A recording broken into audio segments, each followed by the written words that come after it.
तर मागच्या भागामध्ये आपण बघितलं नाथ महाराजांचं समाधी मंदिर आणि बीबी का मकबरा। तर आताच्या भागात बघणार आहोत माझं पहिलं ज्योतिर्लिंग घृष्णेश्वर आणि वेरूळच्या लेण्या। चला तर मग बघूया।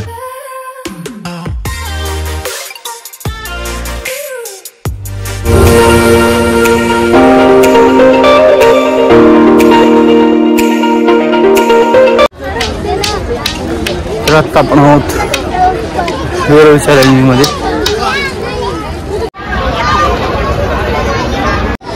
गाईज ऑफलाईन तिकीटला जाऊच नका तुम्ही, खूप मोठी रांग आहे तेवढे ना।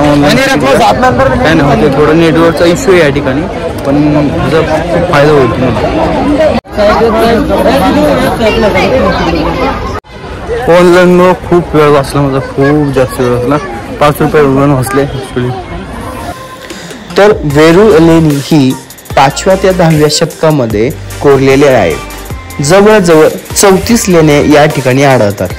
तर ह्या लेणीला भारत सरकारने राष्ट्रीय स्मारक म्हणून घोषित केले आहे। संपूर्ण हत्तीस दगडामध्ये कोरले आहे।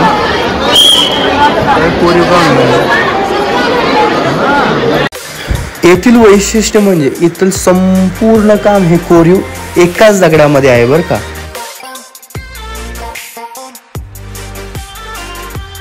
खूपच मस्त मित्रांनो, खूप भारी वाटतं एकदम।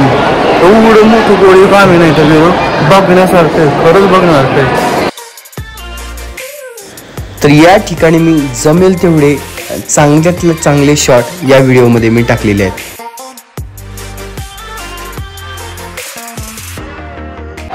मी तर सांगेन मित्रांनो, नक्की या ठिकाणी या बघायला खूप सुंदर कोरीव काम केलेलं आहे। म्हणजे मी आपलं असं झालो की बाबा त्यांचे असं काहीतरी असेल, पण सिरियसली इथून जो व्ह्यू दिसतो इतका क्लास आहे ना, एकदम क्लास।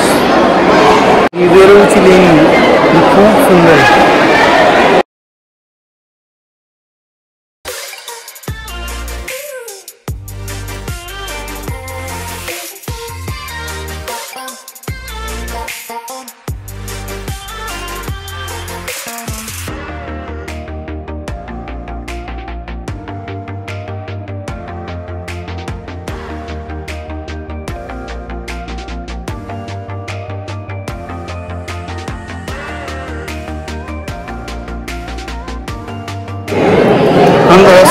दिसत नाही पण खूप कलाकारी एक नंबर, खूप जास्त।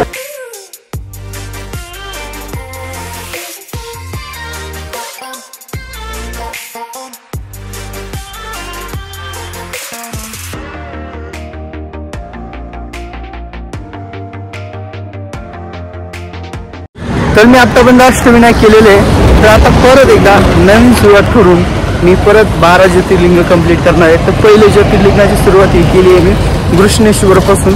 मंदिराला रस्ता कुठे आहे? तिकडून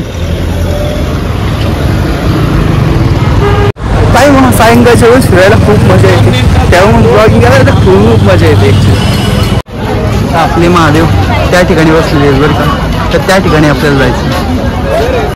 महादेव म्हणलं ना तर एक अंगात एक तिथं एनर्जी अशी शिरल्यासारखी होती, खूप अशी ग्रेट अशी ऊर्जा आल्यासारखी वाटते मला या ठिकाणी आल्यानंतर लगेच।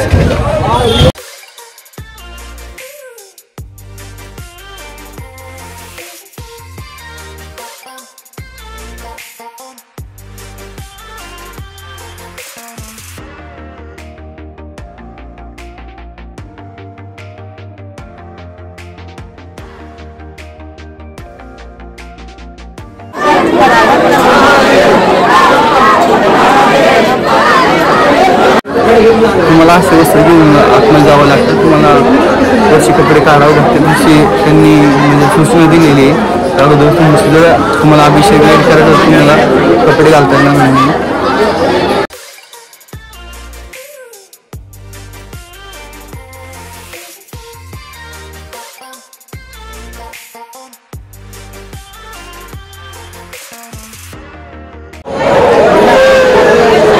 तर आमचं दर्शन सुंदर असं झालेलं आहे आतमध्ये, खूप आनंद वाटला देवाच्या चरणामध्ये डोकं ठेवून, खूप सुंदर वाटलं। आता परत आपल्या मुक्कामाला चाललं, पहिलं डेस्टिनेशन होतं, पहिलं ज्योतिर्लिंग झाले।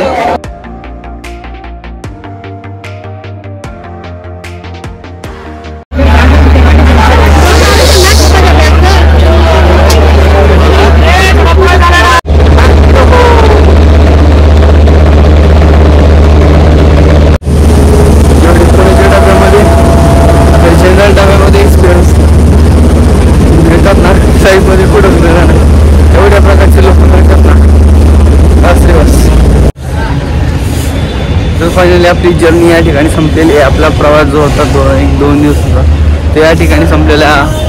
तर मित्रांनो, हा 2 दिवसाचा प्रवास कसा वाटला आहे कमेंट सेक्शनमध्ये नक्की सांगा. किंवा तुम्हाला काही जर वाटत असेल, काही सजेशन द्यायचं असेल तर नक्कीच कमेंट सेक्शनमध्ये नक्की कळवा. पण रामकृष्ण हरी. तर व्हिडिओ आवडल्यास लाईक करा, शेअर करा, सबस्क्राईब करा. तोपर्यंत रामकृष्ण हरी.